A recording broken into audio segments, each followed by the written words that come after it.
Friends, welcome back to మీ Sama's kitchen. ఈరోజు మన కిచెన్లో బ్రెడ్ ఆమ్లెట్ని ఏ విధంగా చేయాలో నేర్చుకుందామండి. ఇది స్నాక్స్లోకైనా కానీ బ్రేక్ఫాస్ట్లోకైనా కానీ చాలా బాగుంటుందండి. పిల్లలు అయితే దీన్ని వదలకుండా ఇష్టంగా తింటారండి. ఎవరైతే మన ఛానల్ని ఫస్ట్ టైం చూస్తున్నారో సబ్స్క్రైబ్ చేయడం మాత్రం మర్చిపోకండి. ఇది పిల్లలకు లంచ్ బాక్స్లో కూడా మీరు పెట్టివ్వచ్చండి. చాలా టేస్టీగా ఉంటుందండి. చాలా ఈజీగా చాలా ఫాస్ట్గా అయ్యే రెసిపీ అండి. మన ప్రాసెస్లోకి వెళ్దాము. ఇక్కడ ఒక బౌల్ తీసుకోండి, అందులో ఒక 3 ఎగ్స్ని కొట్టిపోసుకోండి. ఇందులో 1 టేబుల్ స్పూన్ వరకు మిర్చి powder, 1/2 table spoon salt, 1/4 table spoon పసుపు, 1/2 టేబుల్ స్పూన్ ధనియా పౌడర్, 1/4 టేబుల్ స్పూన్ జీరా పౌడర్ వేయండి. వేసి ఈ విధంగా బాగా బీట్ చేయండి.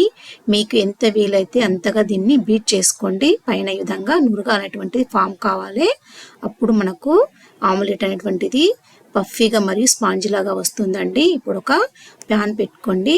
దాంట్లో బటర్ లేదా ఆయిల్ లేదా గీ మీ దగ్గర ఏది ఉంటే దాన్ని వేసుకొని ఇది విధంగా స్ప్రెడ్ చేసి బ్రెడ్స్ని 2 వైపులా టోస్ట్ చేసుకోండి.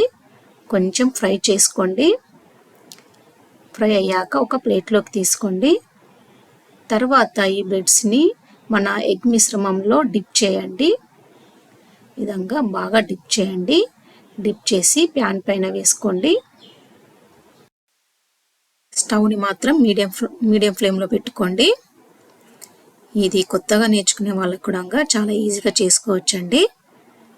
తర్వాత ఇప్పుడు ఒక 1 టేబుల్ స్పూన్ వరకు ఎగ్ మిశ్రమాన్ని బ్రెడ్స్ పైన వేసి ఈ విధంగా స్ప్రెడ్ చేసుకోండి.